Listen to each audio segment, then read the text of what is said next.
Welcome to the Sherdog Radio Network preview for UFC Fight Night 213, Kattar vs. Allen, also known as UFC Vegas 63.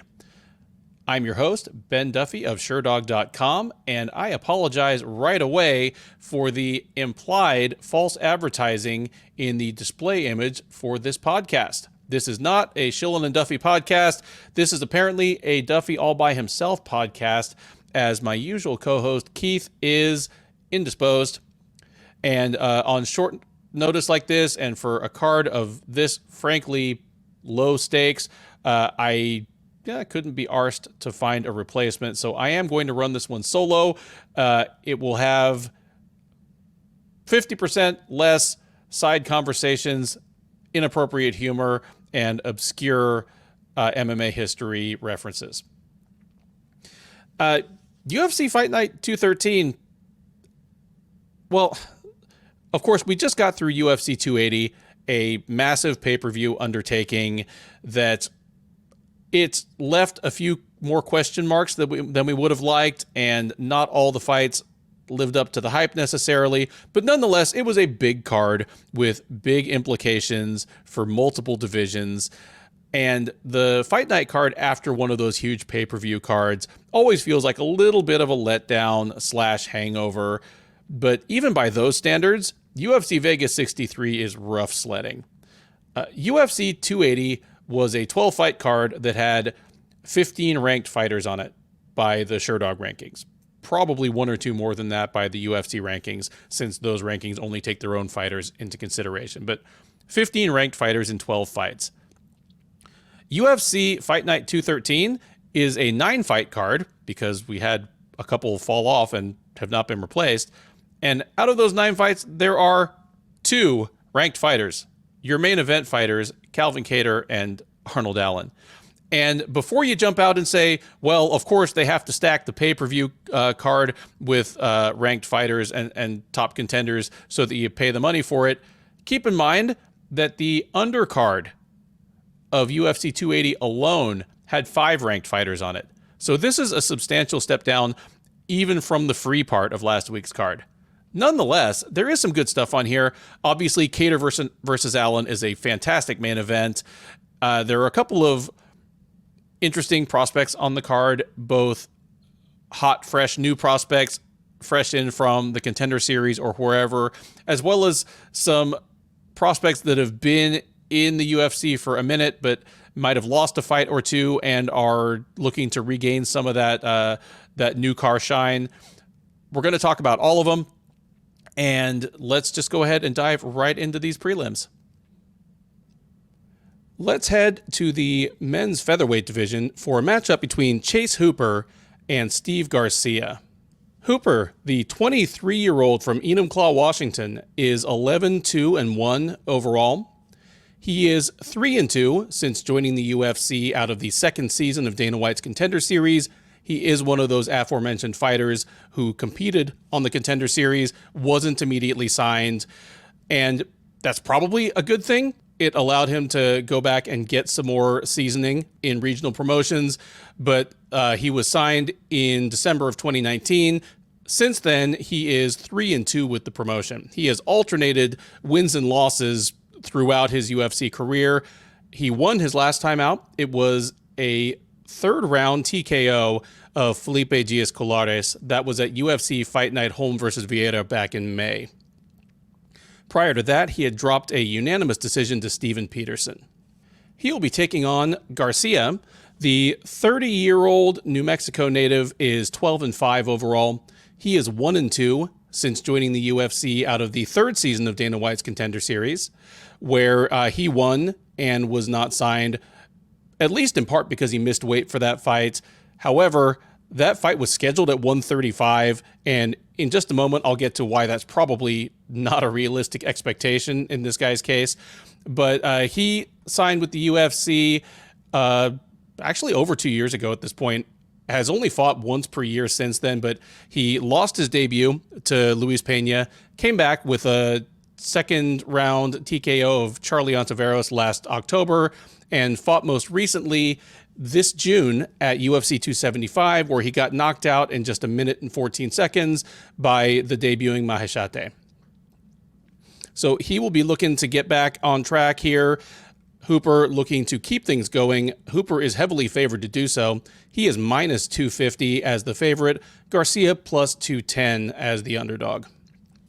Garcia was a pretty big lightweight, which makes it a little alarming that he is trying to drop back down to featherweight for this fight. He fought back and forth at featherweight and a little bit at lightweight, a couple times even at bantamweight on his way up. Fought on the Contender Series, or tried to fight on the Contender Series at bantamweight. That didn't work out for him. He won his fight, but he blew weight badly. All 3 of his fights in the UFC have been at 155, and even at 155, he's a big guy. He's 6 feet tall. He's not skinny, so it's a little bit concerning that he's trying to right the ship by dropping back down to 145. In terms of his skills, he's a very aggressive, high-volume guy. He wants to come forward. He's a high-volume striker, good power, as you would expect of a guy as big as he is, but super defensively porous. He wants to incite kind of a wild brawl, and he trusts his power, his volume, and his chin to carry him through it. Against Charlie Ontiveros, it worked. Against Maheshate, it didn't. He came in wild and got plunked, and he got plunked quickly, like face-planted, walk-off knockout for Maheshate. It's concerning for that reason that he's dropping to 145, because his chin is not going to be helped by that additional weight cut. And if this should go past, say, the middle of the second round, his gas tank probably won't be well served by that either. The good news for Garcia going against Hooper is that Hooper is very unlikely to one-shot KO him. Hooper was, for a while there, maybe the worst striker in the UFC. He is a long, lanky guy that just didn't really have the footwork or the physical strength to keep shorter, burlier fighters off of him. Always been kind of hittable. He's a little bit better of a striker now. He has a little more power, which, makes sense. He was 19 when he signed with the UFC. He is 23 now, so he's growing into more of an adult body. So he has a little bit more power. He is still very hittable. In his last fight, his win over Felipe Diaz-Colares, there were some encouraging things there. He got Colares on the ground, and he threw meaner ground and pound than he has been willing to throw in his earlier fights. And he seemed to get stronger as the fight went on. He, in his earlier fights in the UFC, seemed to fade a little bit late. Against Colares, even though he was winning most of the fight, he started to pile it on as the fight wore on, and ended up getting a third round TKO on the ground, where the earlier version of Hooper might have just ended up with a decision. So that's good to see that he is physically maturing and getting a little more aggressive, probably a little more confident. Hooper is a guy that would have been best served if he were still on the regional scene and just coming to the Contender Series now, probably. He'd have more fights in the last 3 years than he has, and probably just more of a chance to develop. But he's here for better or for worse. It feels a little bit like a featherweight Mickey Gall to me. I understand why he's a minus 250 favorite over Garcia, and I don't feel super comfortable with it, just because Garcia is hyper aggressive and throws everything pretty hard. He's not a massive knockout artist, but considering how hittable Hooper is, I could see Garcia just putting a ton of punishment on him early and really changing the complexion of this fight. But my pick here is that Hooper survives a wild first round, finds ways to weather the storm early, finds ways to get Garcia to the ground. He's become a somewhat better offensive wrestler. He's gotten better at getting the fight into his wheelhouse because he is, still very much a grappling specialist. So give me Hooper over Garcia here. And considering that Garcia is dropping to 145, I'm going to say that Hooper even finishes this. Give me Hooper by, I'll say submission, but TKO on the ground against a fading Garcia wouldn't surprise me too badly either. Next up at UFC Fight Night 213, we have a middleweight matchup between Joseph Holmes and Jun-Yong Park. Holmes, the 27-year-old Texan, is 8-2 overall. He is 1-1 since joining the UFC as a veteran of the 2021 season of Dana White's Contender Series, where he competed, he won, but was not immediately signed. He took one fight in Fury FC on one of the Dana White Looking for a Fight episodes, was signed off of that, and joined the UFC, where he lost his debut back in January by decision to Jamie Pickett.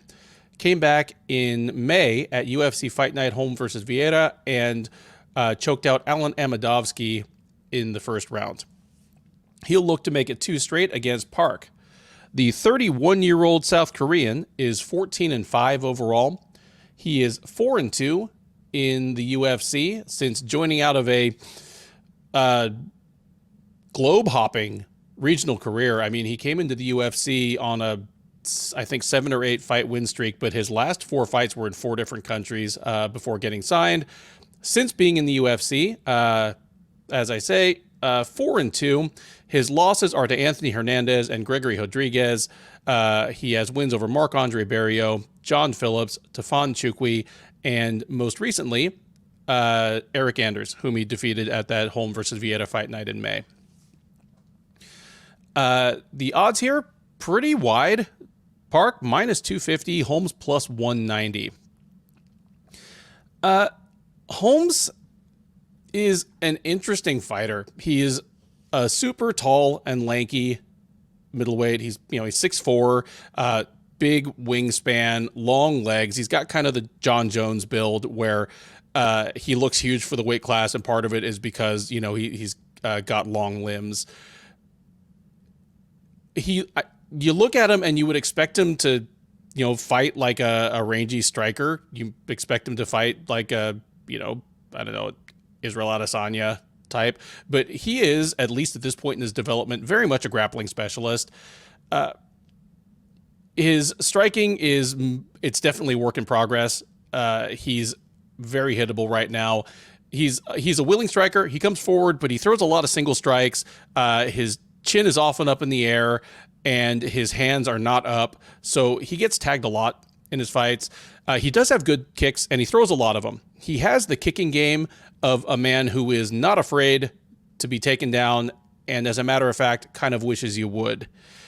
Once he's on the ground, very good grappler, unconventional grappler. He excels in scrambles. He has 6 career submissions out of 8 wins. 5 of those 6 are rear naked chokes, and it's mostly because he is good at taking the back from almost anywhere. He's good at sweeping off of bottom position. He's good at taking the back, in transition. He can take someone's back standing and then just drag him down. And once they're down there, very good at sinking the hooks, putting on a body triangle, and using those long arms to cinch up the choke. My concerns in his case, Jamie Pickett, who is a very inconsistent fighter himself and can kind of let sequences or whole rounds just kind of snooze by, was able to impose that same kind of fight on Holmes. And it just makes me worry that a more seasoned fighter like Park is going to be able to do that to him, and that Park is going to be able to kind of force his game on Holmes.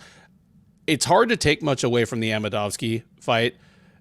Holmes destroyed Amedovski. He hurt him on the feet and then choked him out easily.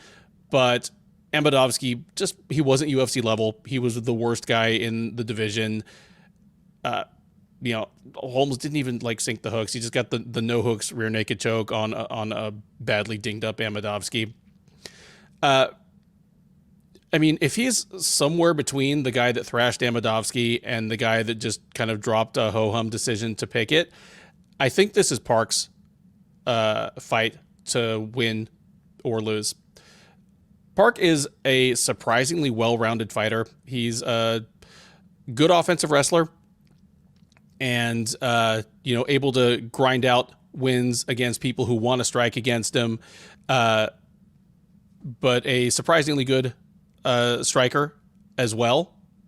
So he's kind of the jack of all trades, master of none, but smart enough to try to go to his strengths and his opponent's relative weaknesses. The Eric Anders fight is a little concerning because, honestly, I thought Anders won the fight. And looking at MMAdecisions.com, it looks like a big majority of people watching thought Anders won as well. Anders, I thought, won the first 2 rounds pretty clearly before Park took over late. But that's not a great win. But his loss to Gregory Rodriguez, he was giving as good as he got until it ended. Like, Rodriguez ended up knocking him out in the second round, but it was a wild fight for as long as it lasted, and he had his opportunities to win as well. So I don't think his stock lost too much there. My guess for this fight would be that Holmes will probably try to test his luck on the feet. He does that pretty much every time, and I think Park is going to be able to make him pay. Park's going to be way shorter. He's going to have a shorter reach, but Holmes thus far is a tall fighter who doesn't fight tall. He stands tall, but he doesn't fight tall. And I don't think he's going to be able to keep Park off him. I think if this goes to the ground, it'll probably be because Park took it there. He's a good takedown artist. Holmes, again, Holmes kind of wants you to take him down, but he has the defensive wrestling issues of a very tall fighter with long legs who stands tall. So I'm thinking Holmes probably gets hit quite a bit on the feet. I think if it goes to the ground, it's going to be Park's top control, which has been surprisingly good against Holmes, trying to scramble, trying to sweep, and trying to either just escape entirely or get Park's back and work his rear naked choke magic. I think that's the outside chance. I think what we're probably going to get is Park busting up Holmes on the feet and racking up time on the ground where he is in control and doing at least enough damage not to get stood back up. So give me Park by decision here, and probably a pretty clear decision.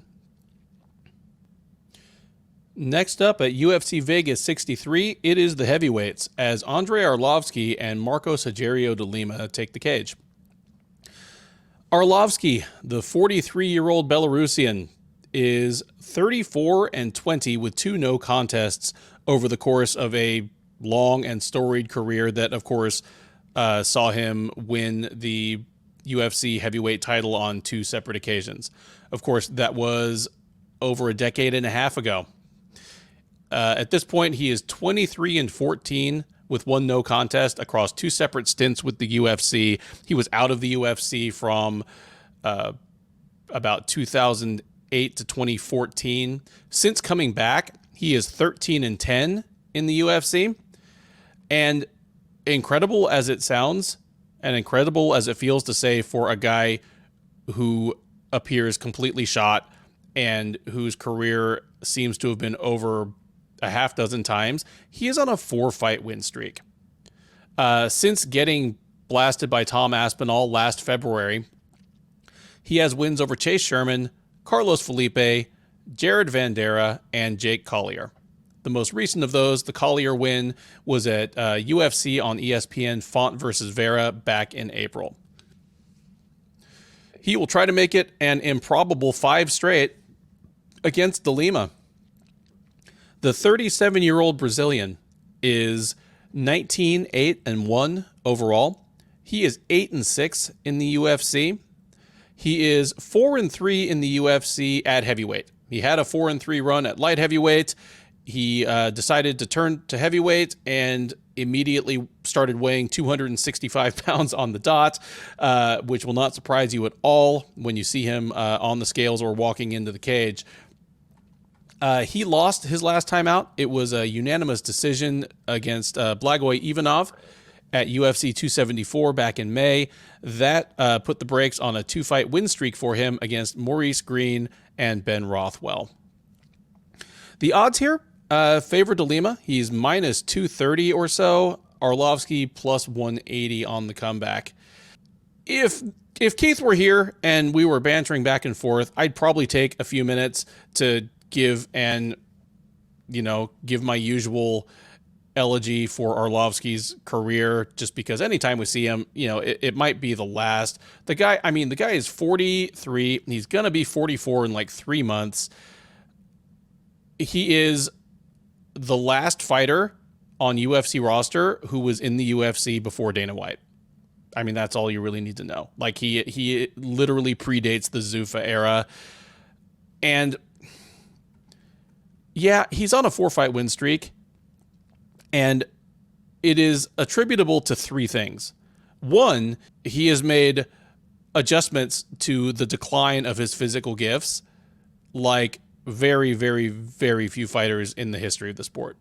You talk about Shogun Rua, Alistair Overeem, fighters who came back from injury or just persisted into old age and found or kept finding ways to win.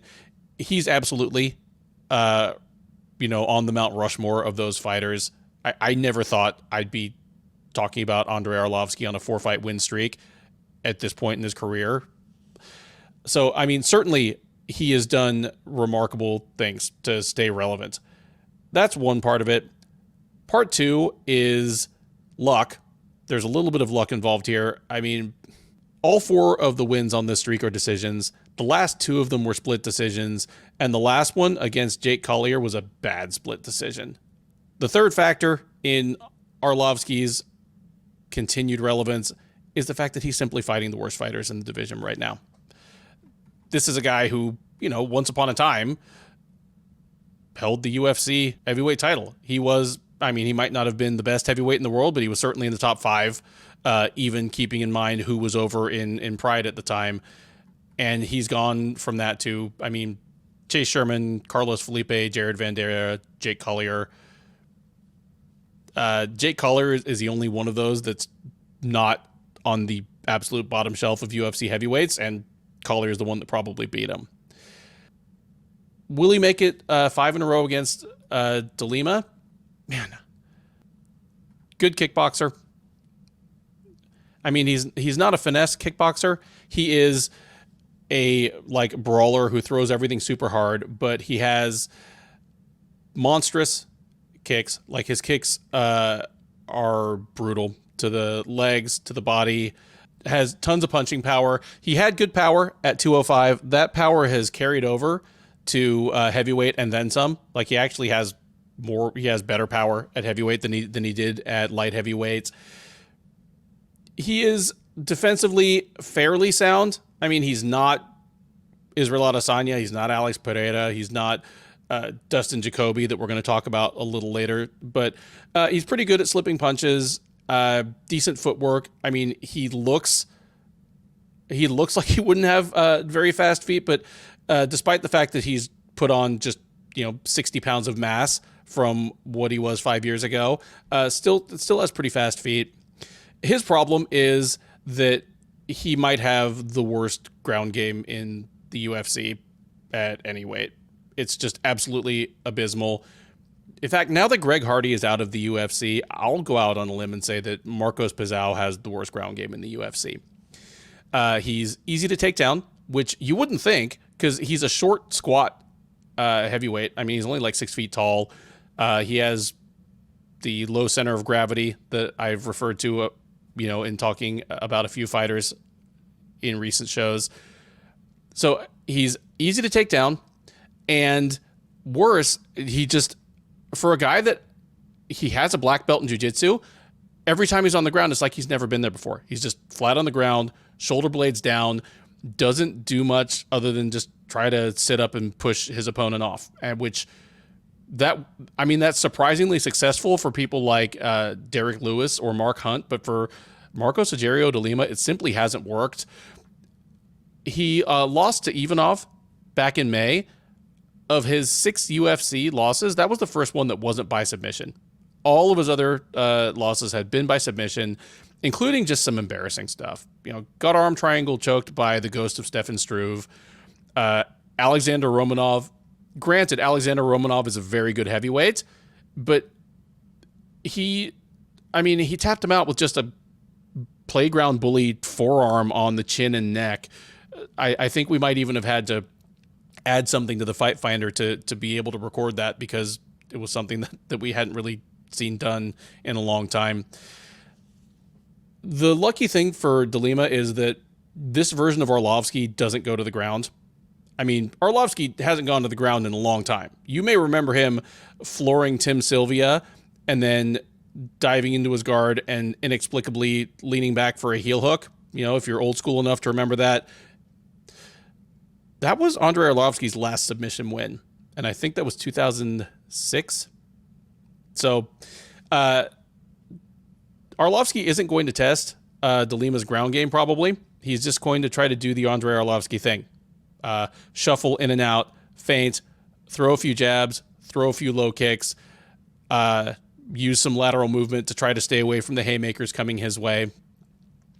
It's really tempting to take Arlovski in the upset here, but De Lima does a couple of things that Arlovski, even at this point, just doesn't deal with well.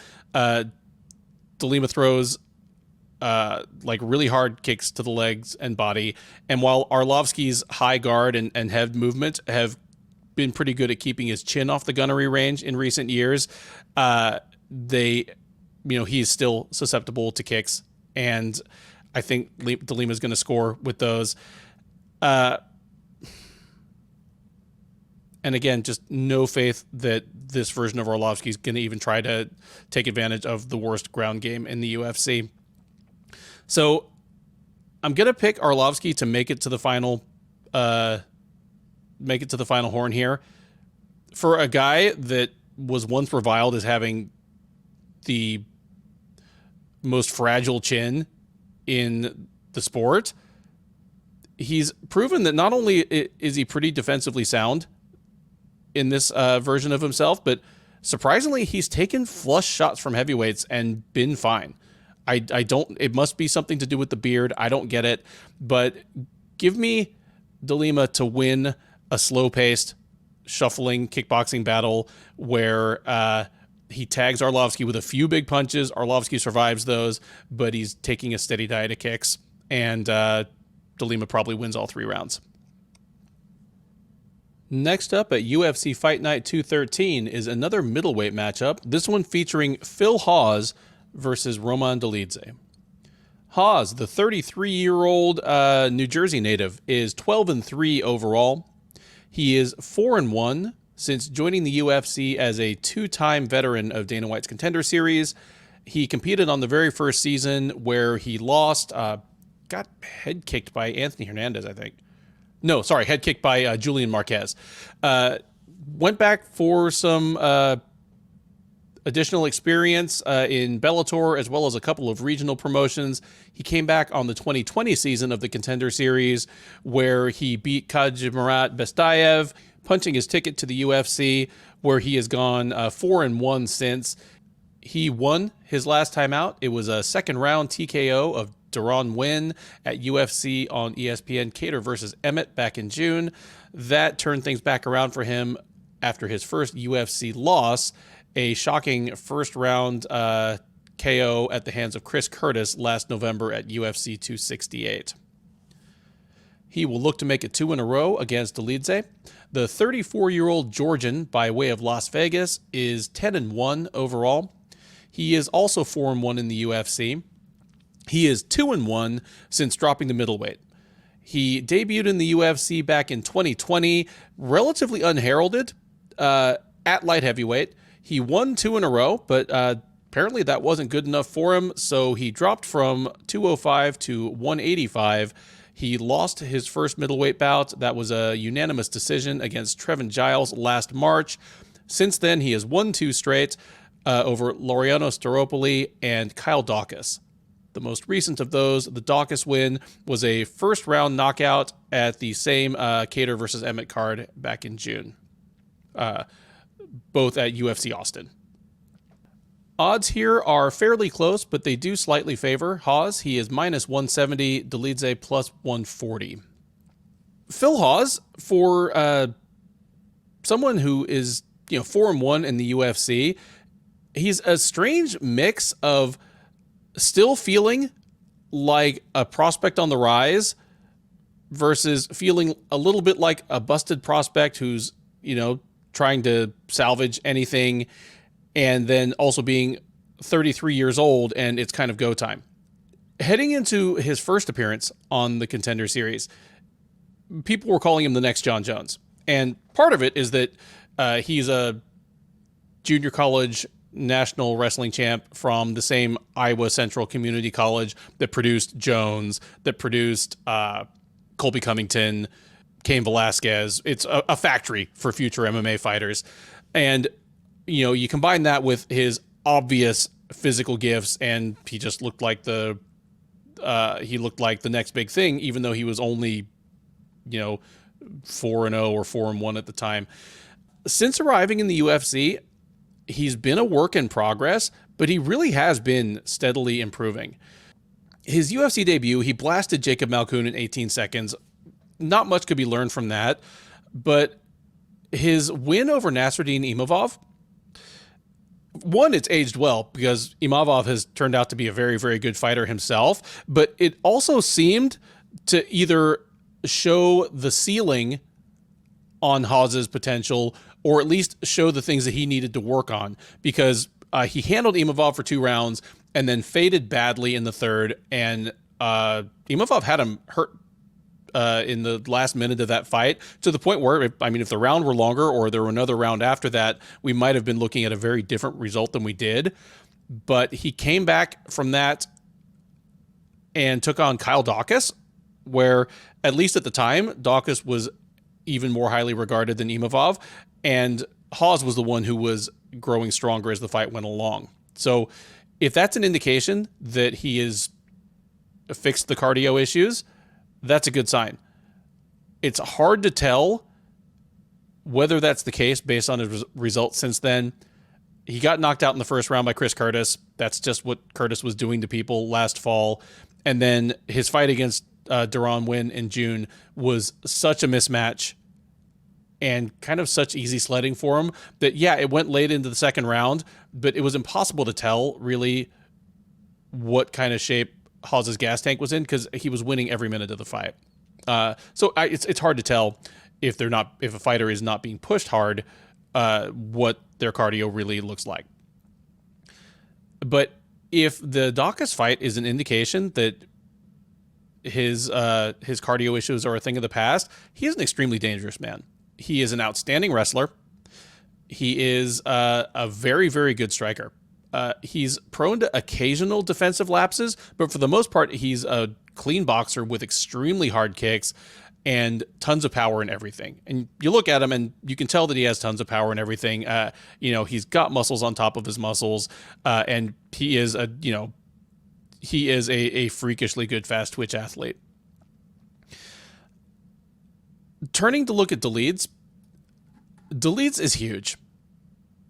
He was huge at 205, which is what made it strange when he decided to drop to middleweight.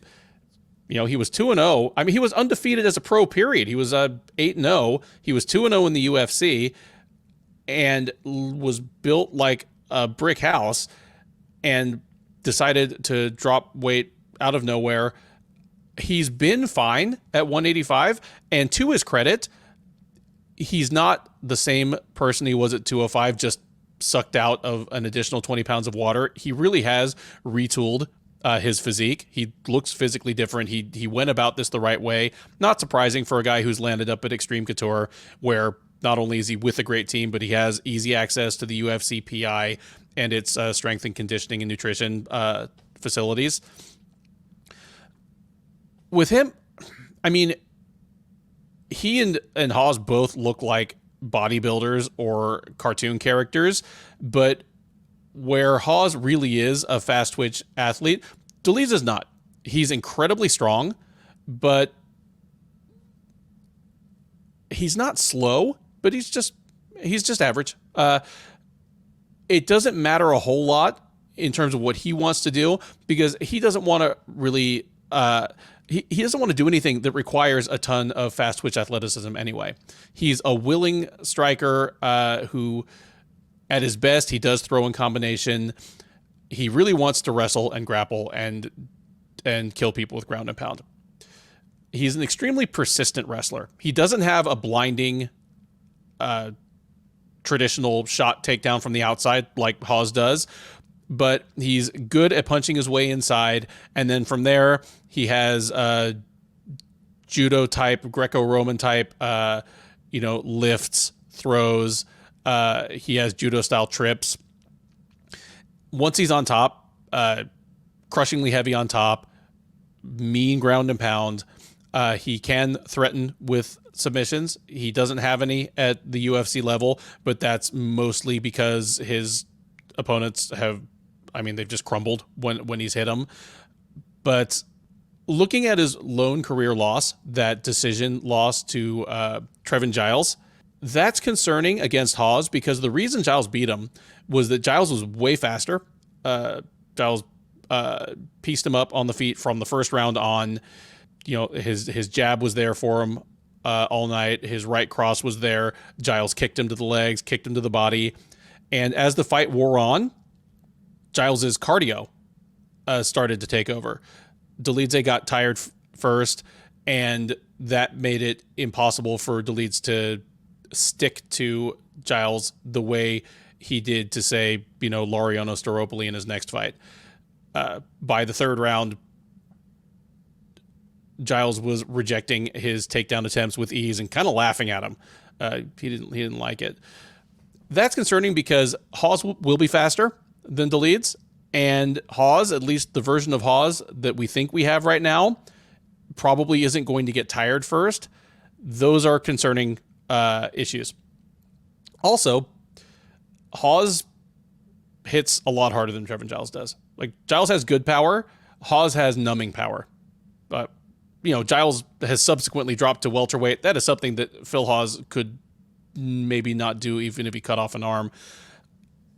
Because of that, I think this is a tough stylistic matchup for Roman Dolidze. There's always the chance that Hawes's gas tank issues return, or that he commits a big mistake that lets Dolidze land a massive knee on him, like he did on Abragamov, like he did on Dawkins. But I don't think those are. I don't think those are the main chance here. Dolidze's favorite strategy to clinch, to stick to Hawes, to try to maul him with knees, to try to take him down. None of those are things that are going to work well against Phil Hawes. Give me Hawes here, and nobody's finished Dolidze yet. I'm always hesitant to pick something to happen that I've not seen before, but I could see it happening here. Dolidze's preferred strategy is going to require him to spend a lot of time blundering into range against Hawes, and I could see Hawes just nailing him with a flying knee or a haymaker or something. So give me Hawes by second round TKO here.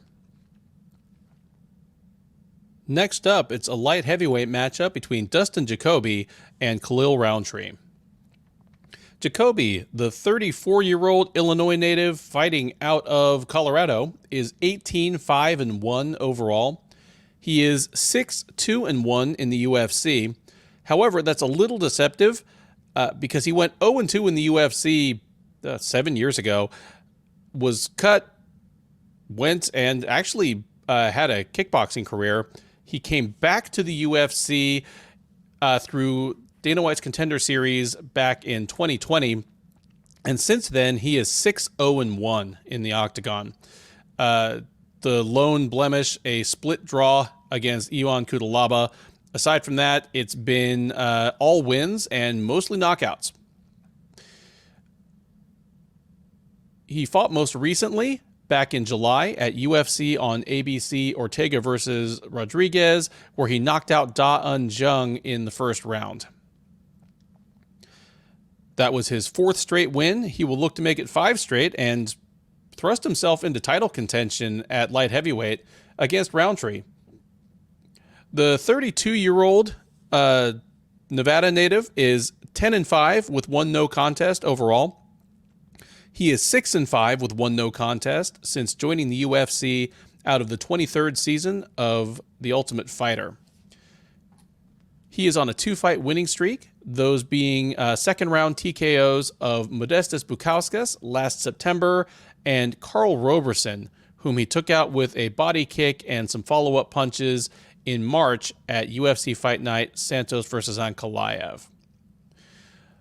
Jacoby is the moderate favorite. He is minus 170, where Rountree is plus 135.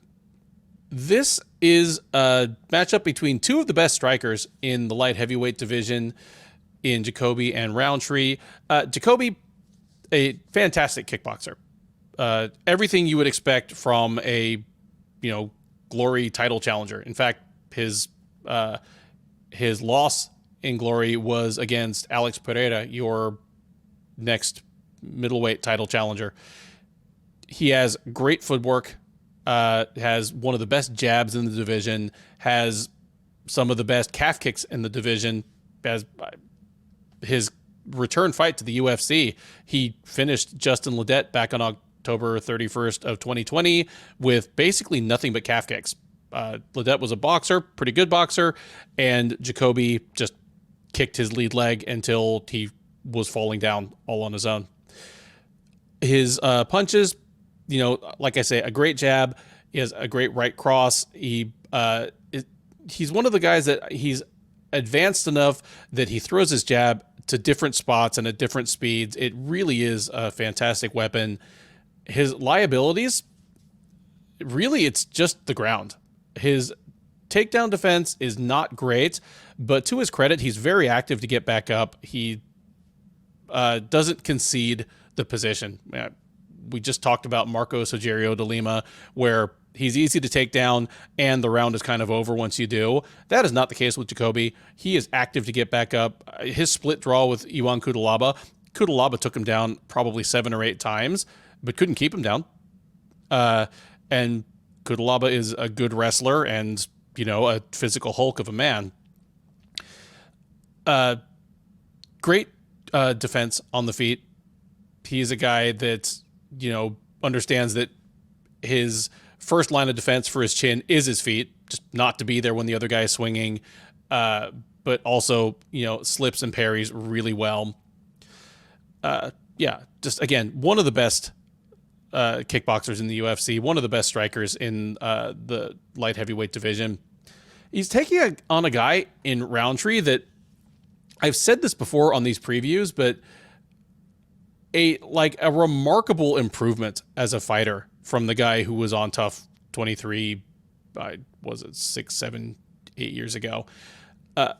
He first came to my attention as someone of interest when he plunked Gokhan Saki back in 2018. Gokhan Saki, one of the most decorated kickboxers ever really to try to cross over in earnest to MMA, and Rountree knocked him out bad in the first round. And that wasn't even the fully evolved Rountree. Like right then or soon thereafter, he started training at Tiger Muay Thai, and he was one of the first UFC fighters, if not the first, to really come back from Thailand with a noticeably improved Muay Thai game. For a lot of fighters, it had the reputation of being kind of the fighter vacation. It's very cheap to live in Thailand. It's very cheap to stay. It's a beautiful place. The weather's great. The food's great. Fighters would go there and be like, I've been training at Tiger Muay Thai or Phuket Top Team or AKA Phuket or wherever, and they'd come back with a great tan and kind of the same striking game. That's not Rountree. He's a much better striker than he was. It's hard to have a whole lot of faith in what he is right now, though. Like, since that Anders fight that was kind of the eye-opening moment, he's 2-2, and he has a couple of bad losses to good fighters and a couple of good wins over bad fighters. That's pretty much the only way I can put it. In his last fight against Carl Roberson, not to the same level as knocking out Gokhan Saki, but, another case of him really just plunking a more credentialed striker. Carl Roberson, is a guy with legit kickboxing experience, legit K1 experience, and Rountree absolutely crushed him with a body kick that Roberson was dead in the water after that. Like, it took about another 30 seconds for the fight to end. 20 seconds for the fight to end. But one of the nastiest body kick knockouts of this year.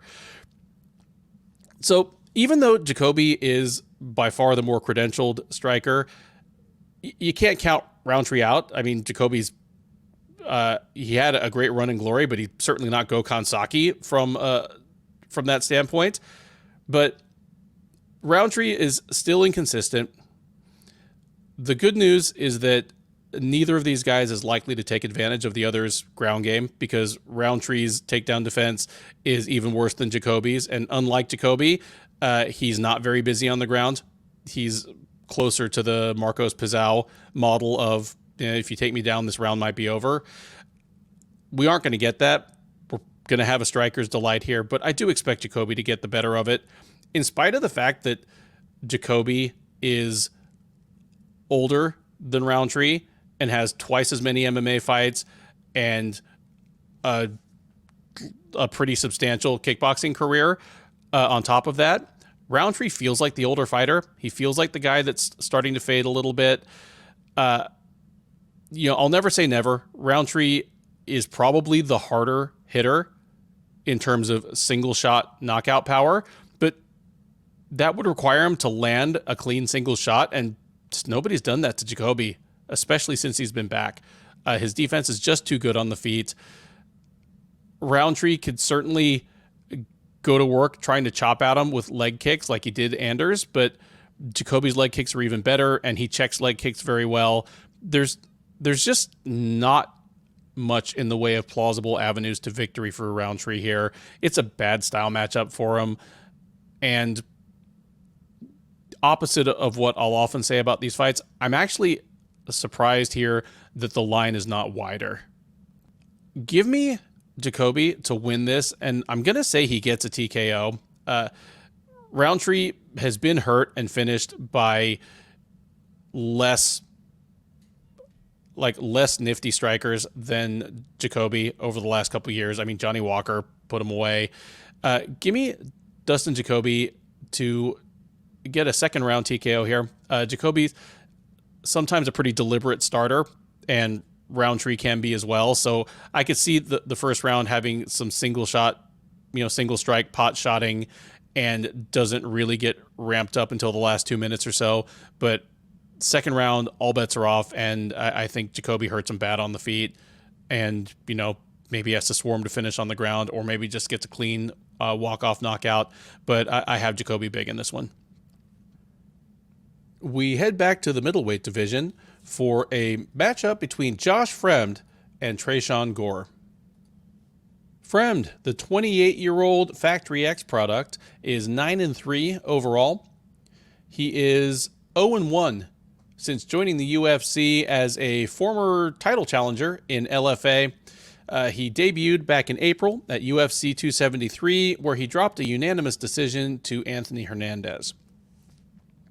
He'll be facing Gore. The 28-year-old South Carolina native is 3-2 overall. He is 0-2 since joining the UFC as the middleweight runner-up of the 29th season of The Ultimate Fighter. He fought at the finale, which was UFC Fight Night Hermansson versus Strickland back in February, losing a unanimous decision to Brian Battle. Then came back in July at UFC on ESPN Dos Anjos versus Fiziev against late notice opponent Cody Brundage, who knocked him out late in the first round. Incidentally, that fight back on July 9th was supposed to be Fremd versus Gore. Fremd had to withdraw from that fight. In stepped Brundage, got the short notice win. So we get that fight now, although a little bit of the shine is off of it, and certainly there's more pressure for Gore now. And he is the moderate underdog. Fremd is minus 180 here. Gore plus 155 or so on the comeback.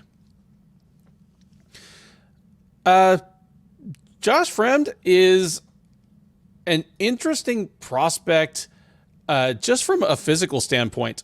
Kind of like I said about Joseph Holmes. And honestly, aside from color, Fremd and Holmes look kind of similar. They're both about the same height. They are, they're both 6'4" middleweights who are not skinny. Like, they've got muscle on their frame and kind of long-limbed. The difference is Fremd seems to make better use of that physique, or makes use of it in more phases of MMA. Like, he's a good offensive wrestler. He's got tall man wrestling, tall man takedowns, rather than shooting in from the outside. He has nice snatch, single, knee pick, things like that. He is an aggressive striker. Like, he is a guy that likes to come forward. The good version of Josh Fremd is a high volume striker, throws lots of punches, throws in combination. They can be a little bit arm punchy, like he's not getting his full maximum power out of them. But I'd almost rather have that, because the bad version of Fremd will kind of wait, and try to load up on single strikes and can lose rounds while he's at it. So ideally, you'd get something in between the two. But if I have to have one or the other, I'd rather have the version that's really aggressive, high volume, coming forward. He's like I said, good wrestler, also a good grappler. He has almost as many wins by submission as he does by knockout, and good back takes, good top control. He's taking on someone in Gore that he has obvious potential, but it just feels as though he has arrived at the UFC too soon. It's something that I said about Chase Hooper earlier in this program. It's something I've said about people like, Mickey Gall, Sage Northcutt. Gore has a bit of that same feel, because he has physical gifts. He's physically very strong. He's fast. He has good component skills. Like, he's a good offensive wrestler. He has some weapons on the feet. He's a very hard kicker. He throws straight punches with lots of power, but all of those physical gifts and all those individual component skills haven't really coalesced into a complete game. Like, he's a good offensive wrestler, but surprisingly easy to take down sometimes. Like, he has lapses in defensive wrestling. He throws hard, straight punches. He throws hard kicks, but doesn't throw in combination enough, and throws naked kicks too often. And his gas tank is proving to be a liability. Like, that cost him the fight against Brian Battle for sure. So he's another fighter that it just feels as though coming to the UFC as a 3-0 fighter with 3 just low-level fights was just too soon. He's still just, I think, 28 years old. Yeah, 28. Would be best served almost by getting cut and going and having 5 or 6 fights in like 12 or 18 months and coming back and trying again in the UFC. I'm guessing he might have that chance, because I do favor Fremd here. Fremd has 3 times as many pro fights, despite being the same age, and you can tell. Because while Fremd has kind of an idiosyncratic skill set, he has a lot more poise. Despite being physically bigger, he has a more reliable gas tank, and he's just free of some of the defensive lapses that have plagued Gore so far. Anywhere this fight goes, Gore is dangerous, but I just doesn't have anything that Fremd hasn't seen. If I had to guess, and I do have to guess, that's why you're watching this show, I would say we get a cautious first round. Fremd is smart enough to be cognizant of Gore's power and Gore's typically fast starts. Gore's probably going to have some pretty good success early on with hard leg kicks. He might land, some pretty hard punches, but I think Fremd is going to be able to take this to the ground if he wants, and if he does, he's going to have the advantage there. He's bigger than Gore. He's a good top position grappler, and again, Gore's going to be the one getting tired faster. So if this goes to the second round, that only favors Fremd. If it goes to the third, even more so. Give me Fremd by, I'm going to say decision here, but a late stoppage wouldn't surprise me either. Next up at UFC Vegas 63 is a heavyweight matchup between Waldo Cortes-Acosta and Jared Vanderaa. Cortes-Acosta, the 31-year-old Panamanian by way of Arizona, is a perfect 7-0 as a mixed martial artist. This will be his UFC debut. He won on Dana White's Contender Series back in August, knocking out Danilo Suzart in the first round. He will be taking on Vanderaa. The 30-year-old Californian is 12-9 overall. He is 1-5 in the UFC since joining out of the 2020 season of the Contender Series. He is on a 4-fight losing streak. Since winning a unanimous decision over Justin Tafa last May, he has lost to Alexander Romanov, Andrei Arlovski, Alexei Oleinik, and Chase Sherman. The most recent of those, the Sherman loss, was at UFC on ESPN, Dos Anjos versus Fiziev back in July, and was a third-round TKO where he kind of collapsed under a swarm of punches from Sherman. He'll try not to make it 5 in a row. If he isn't fighting for his job here, I don't know what's going on, but he is not favored to get it done. He is plus 175. Cortes-Acosta minus 220, so a greater than 2-1 favorite as the debuting fighter. Start with Cortes-Acosta. For a guy who's only 7-0 as a pro, he actually has a better resume than some debuting heavyweights. I mean, 7-0, but he has a couple decent wins. He beat Muhammad Daris last year in Bellator. The guy he beat on the Contender Series, Danilo Suzart, not that bad a fighter. Honestly, he's probably beaten a couple guys that are better than Jared Vanderaa already. In terms of skills, I don't know if being huge is a skill. I guess it kind of is, since I'm about to give my usual spiel on Vanderaa. But Cortes-Acosta is huge. He's 6'4", 6'5", scrapes the heavyweight limit. Like, he weighs in around 258, 260 most of the time. He actually has decent boxing. I always like a heavyweight that bothers to throw the jab. He definitely does. Good jab. He needs to check leg kicks. Daris hurt him with leg kicks. A couple of other fighters, even ones that were clearly inferior to him, kind of stymied him with some leg kicks. He has decent takedown defense, but it's just power takedown defense.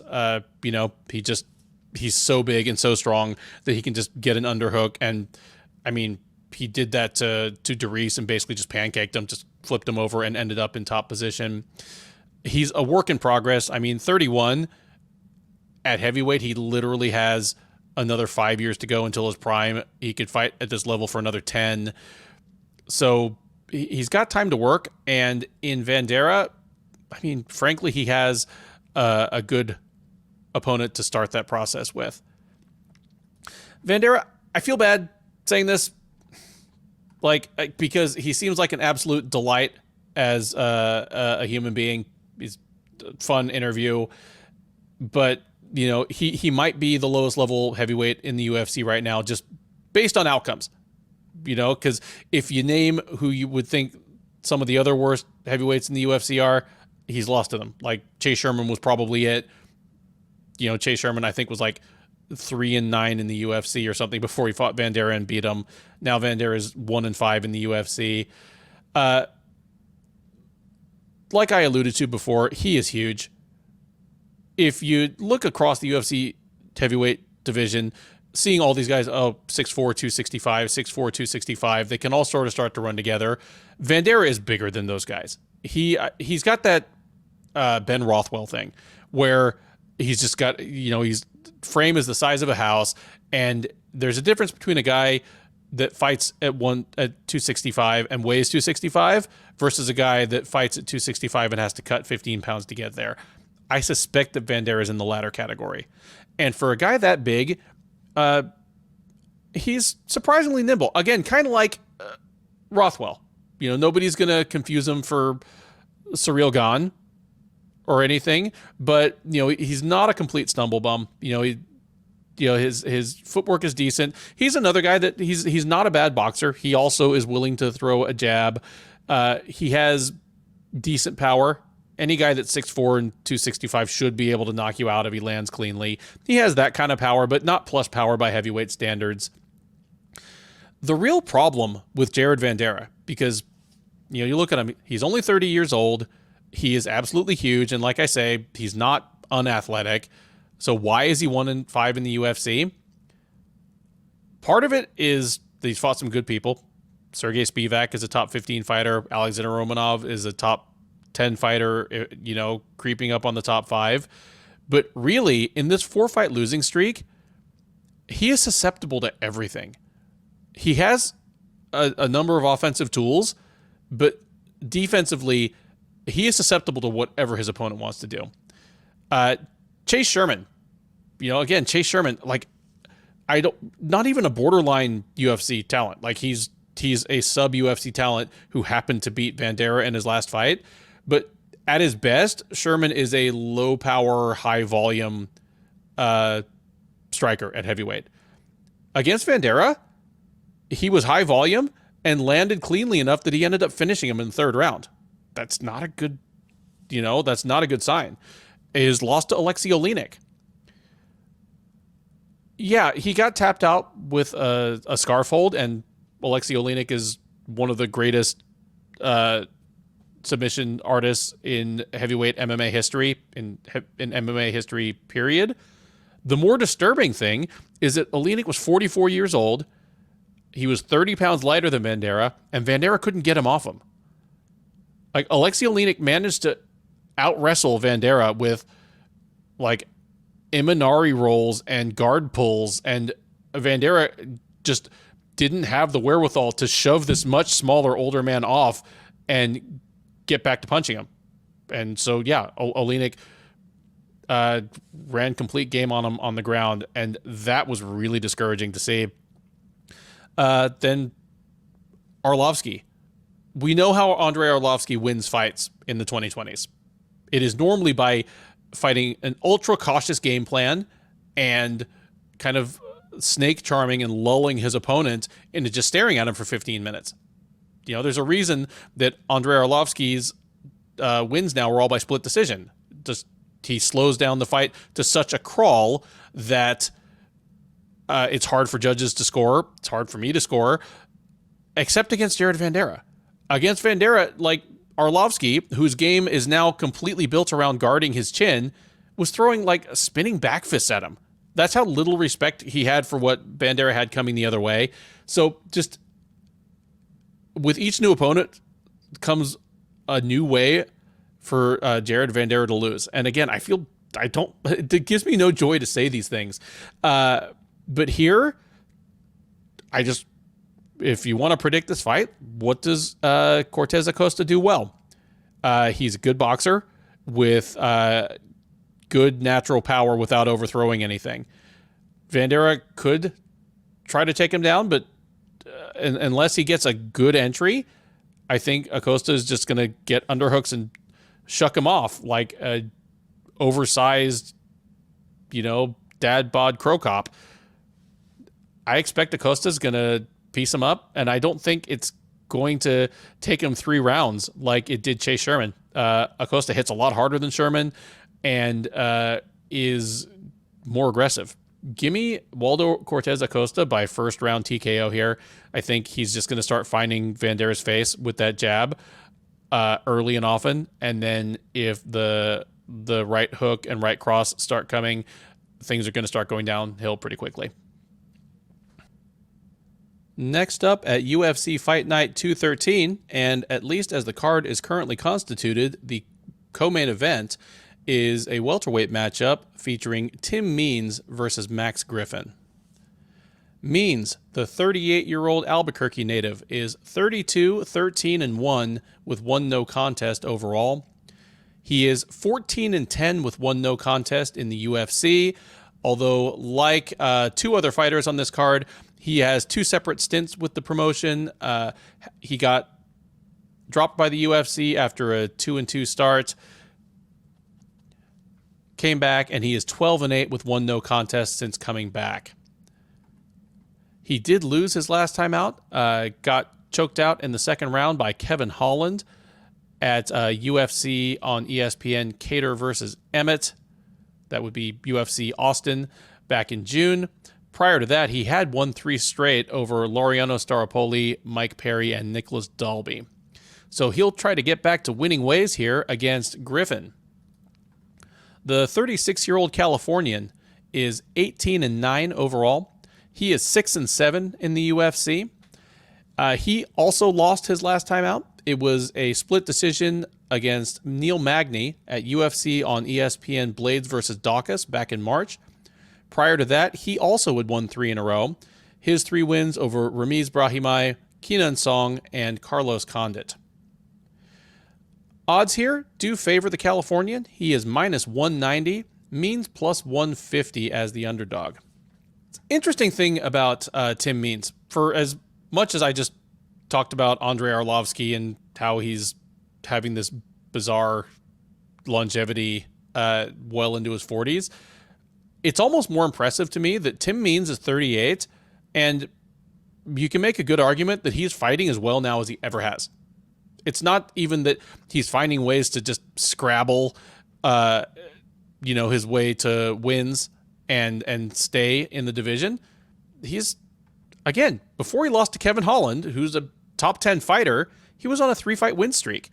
And while Laureano Staropoli and Mike Perry are both out of the UFC, he beat Nicholas Dalby uncontroversially, and that's one of the best wins of his career. At age, I think he was 37 at the time, 38 now. So it's great. It's a good story. You know, the more you know about Tim Means, the more happy you are that he's doing this well, both in and out of the cage. But if there were ever anyone who was going to, it's probably him. Just, he's always been tough as nails, and his game, even in his prime, never really ran on top shelf athleticism. So it almost makes sense that he'd still be exceedingly tough out at this point in his career. Griffin is another matter entirely. Like, your ears may have perked up if you're not that familiar with Griffin, that I said he's 6-7 in the UFC. And again, that's after being 3-1 in his last 4 fights. I mean, he opened his UFC run. At one point, I think he was 3-5 in the UFC. There are several times where he could have been cut. You know, he had a couple of 2-fight losing streaks where a third, this is before the COVID era, might well have meant him getting cut. But he is sort of turning a corner. Again, 36 years old, but he was always a skilled fighter, and he's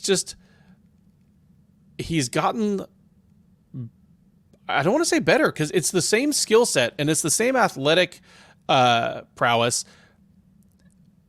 He just had, kind of bad luck and bad outcomes early on, and he's gotten better at kind of making his own luck. And part of that might be a change in level of competition. He won 3 straight against Ramiz Brahimaj, Kenan Song, and a very, very faded Carlos Condit. That's not, that's just not like back when he was taking on Colby Covington and Eliseo Capoeira. But, however you slice it, he's still in the UFC, and he's generally speaking on the upswing. He's got the same skills as ever. He's a good boxer. He has a nice jab.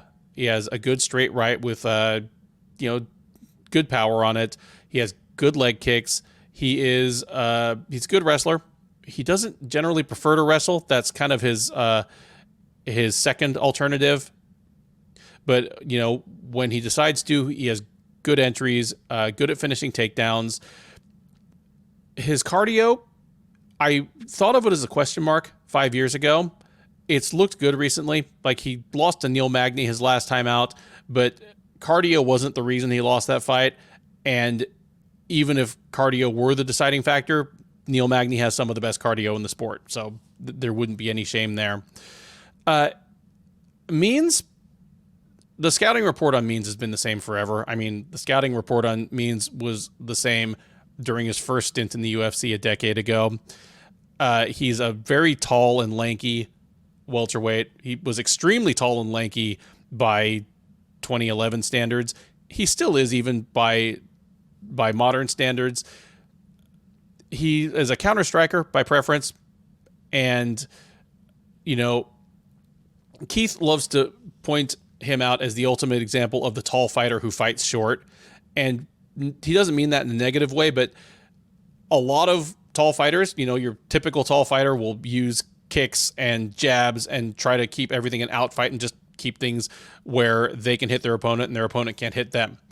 Means is the type of fighter that uses that length to kind of get leverage and bully people in the clinch, uses his height to throw effective knees in the clinch, get takedowns there. That's Means. He's still very strong in the clinch. On the feet, at distance, where most fighters lean on the jab as the rangefinder, he will throw a jab, but his teep up the middle is kind of his preferred means of finding the range, establishing the range, stopping his opponent's forward momentum. He'll throw the teep up the middle, and then the next time he won't throw it, and instead he'll look to counter with punches. I'm surprised that Griffin is a favorite here and almost a 2-1 favorite. I don't know what to attribute that to, because, again, they both lost their last time out. They both won 3 before that. And frankly, Means has done the same thing against just a slightly higher level of competition, I think. And the things, like, Means lost to Kevin Holland for 2 reasons. The main reason is that Holland had even greater reach than him. Like, Holland is one of the few fighters in that division who's taller and has longer reach than Means. And unlike Means, Holland's fights long and had a huge speed advantage. So Holland busted him up in the first round. His jab was in Means' face. Hurt him with, I think he hurt him with a right cross late in the first round. Means was still kind of compromised in the second. Holland hurt him some more and then locked up a Darce choke to finish it off. Those are all things that Griffin isn't really going to be capable of doing. Like, Griffin probably will have a speed advantage over Means, but Means is going to, like, Griffin's not going to, he doesn't have the reach of Holland. I don't think he has the speed of Holland. And while he might have as much power as Holland on just a one shot for one shot basis, part of the problem there was that Holland's reach and accuracy were just maximizing his power because he was tagging Means so cleanly and so effortlessly. And then, getting the finishing Bravo choke on Means like he did, that's something that's not really in Griffin's wheelhouse either. If anything, Griffin's loss to Magny reflected more things that Means could do to Griffin. Like, Means and Magny they're not extremely similar, but they have some similarities in broad strokes. They're both, tall, lanky welterweights who fight well inside. Like, Magny is happy to use his height and his reach as an in and out fighter. So he has, a little bit broader set of skills there than Means does. But the things that Magny likes to do in the clinch with his height are very reminiscent of memes. And then his surprising physical strength for a guy who looks skinny, again, reminiscent of memes. So in their, in both of their last outings, their losses, I see more things that point to a win for Means here than for Griffin. I don't know if this line is just an indication that bettors and the bookkeepers that have to respond to their bets think that Means is fading and about to go off a cliff, but I'm not going to believe that until I see it. I think we are 8 fights into a 9-fight card right now without me picking a single underdog, but this one for me is pretty easy, and I don't feel like I'm taking a flyer here. Give me Tim Means to win a pretty easy decision. I think Means is going to have the tactical advantage from the get-go, and I think he's probably going to be the guy growing stronger as the fight goes along. So yeah, Tim Means by decision. That brings us to the main event of UFC Fight Night 213, a bantamweight matchup between Calvin Kattar and Arnold Allen. Kattar, the 34-year-old Boston native, is 23-6 overall. He is 7-4 in the UFC. He did lose his last time out. He dropped a split decision to Josh Emmett in the headliner of UFC on ESPN 37 in Austin. That was back in June. Controversial split decision. Most observers seemed to score that one for Kattar, but no robbery, but certainly a razor close fight.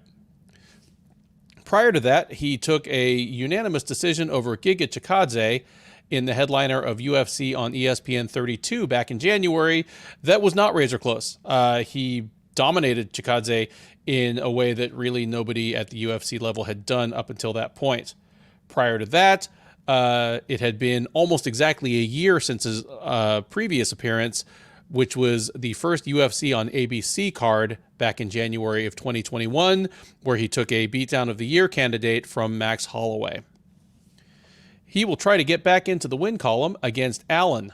The 28-year-old Englishman is 18-1 overall. He is on an 11-fight winning streak, the last 9 of those in the UFC.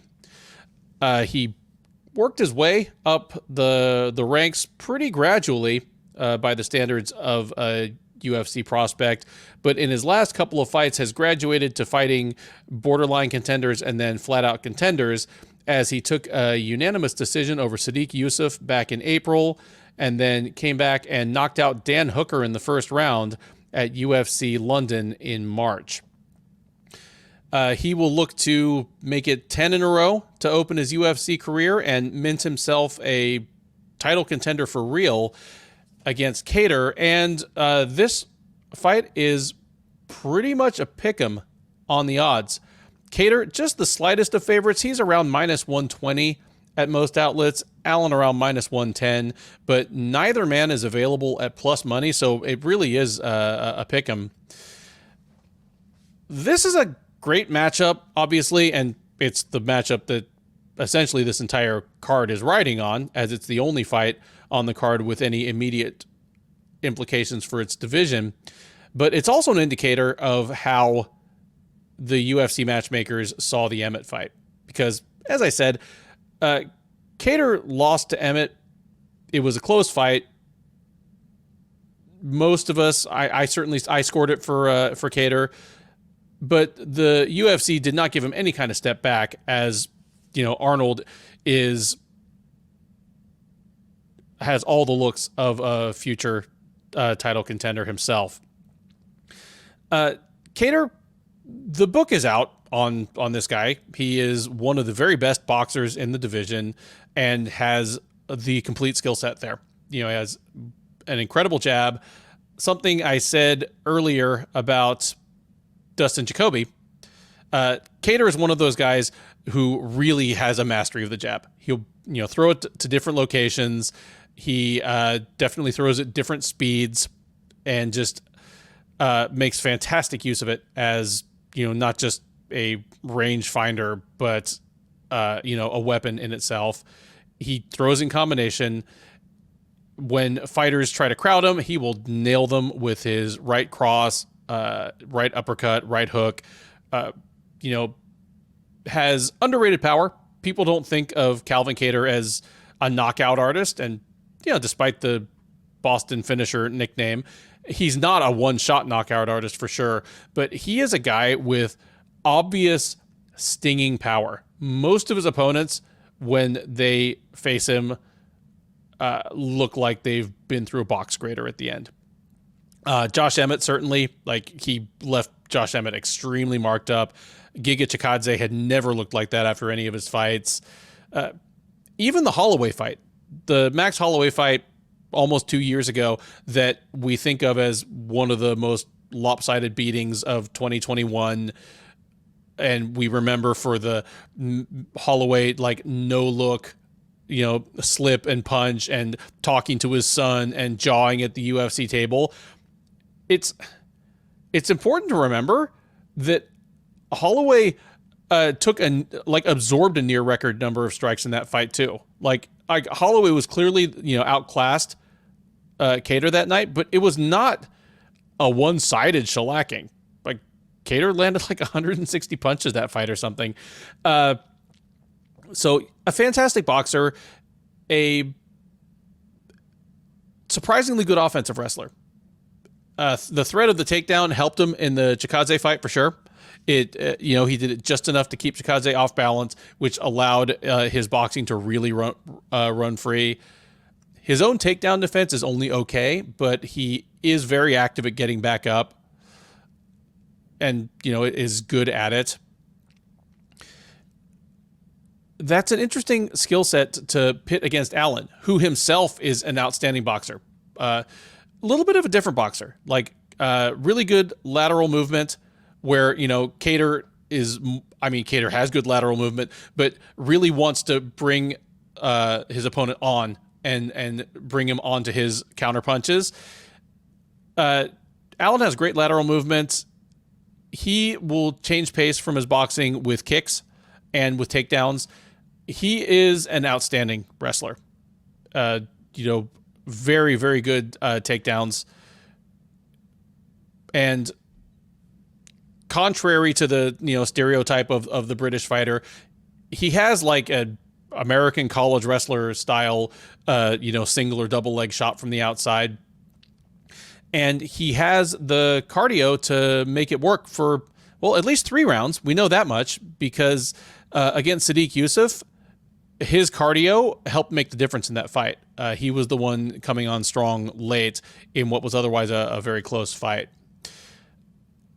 Here, it's a fantastic style matchup because it's a matchup between 2 of the better boxers in the division, but the real difference maker, what this is going to hinge on, I think, is whether Allen will embrace his takedown game early, whether he'll have success with it, and if he does have success taking down Kattar early, then that means great things for Allen. That's going to set off his own boxing. It's going to keep Kattar more hesitant. But if he doesn't have success taking Kattar down early, or if he doesn't try, I'm interested to see whether, he goes to it later, or if he keeps trying, if Kattar rebuffs his early takedown attempts.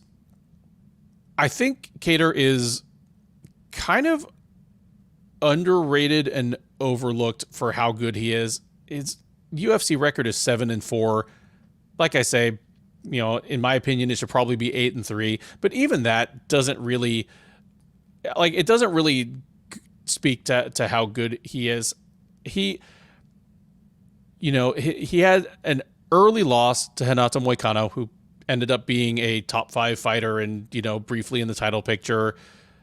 He had a close loss to Zabit Magomed-Sharipov, where if they'd rematched even a year later, I think it might have gone differently, because what that really boiled down to was Kattar giving away the first round, where he didn't necessarily need to. And he came back furiously in the end, but, it just wasn't enough.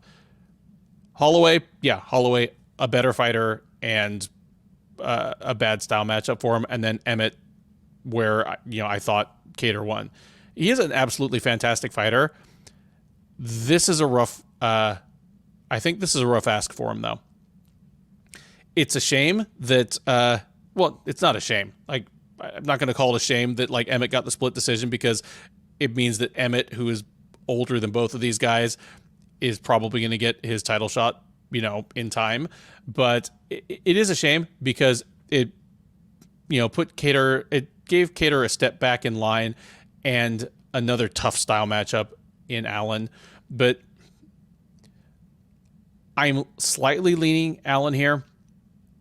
I don't feel super comfortable with it, because Kattar excels in 5-round fights. He is a guy that tends to come on strong as the fight goes on. And Allen, at least at the UFC level, has not been in a 5-round fight yet.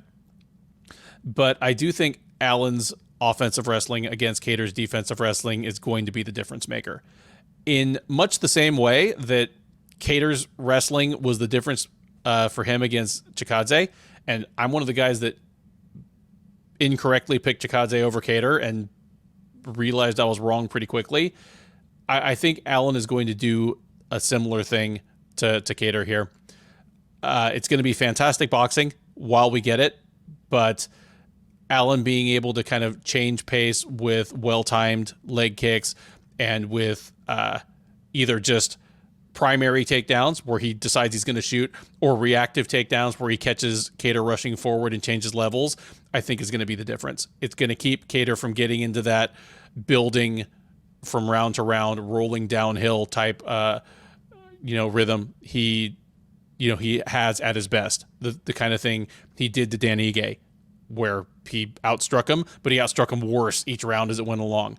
Chikadze, where he busted up Chikadze and it just got worse as the fight went along.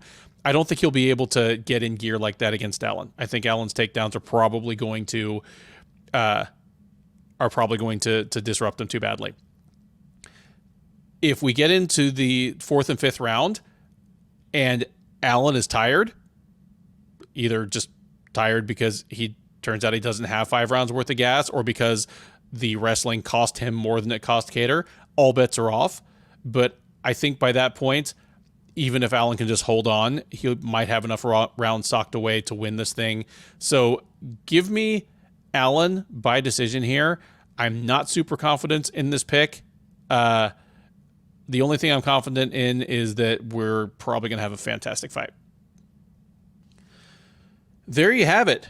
The short-staffed and very truncated Sherdog Radio Network preview for UFC Fight Night 213, Kattar versus Allen. I've been your host and only panelist, Ben Duffy. If this is your first time watching one of our previews, first of all, I apologize. They are normally quite a bit longer and much more lively than this, as my usual co-host Keith Shillan is both the better X's and O's man than me, and my partner in comedy and old school flashbacks. But nonetheless, certainly hope you enjoyed this. Please do like, subscribe, leave a comment. I'm definitely good about responding to those comments. I'd love to hear your takes on these fights, whether you think I've got it right or you think I'm off my rocker. I'd love to hear it. But most importantly, join us on the recap. Keith should be here for that, and he takes the captain's chair for those. We will recap all of these fights, whether it be 9 or 8 or they find a couple more and it's 11 again. We'll recap all these fights from the top down. We'll talk about what was good, what was bad, what was surprising, what was controversial. There's always something. And what is next for a lot of these fighters, both winners as well as losers. And most importantly, the live chat is wide open. So we will be taking your questions, your comments, and your hot takes about all of these fights and anything else you want to talk about. Between now and then, thank you once again for listening. Enjoy the rest of your week, and by all means, enjoy the fights.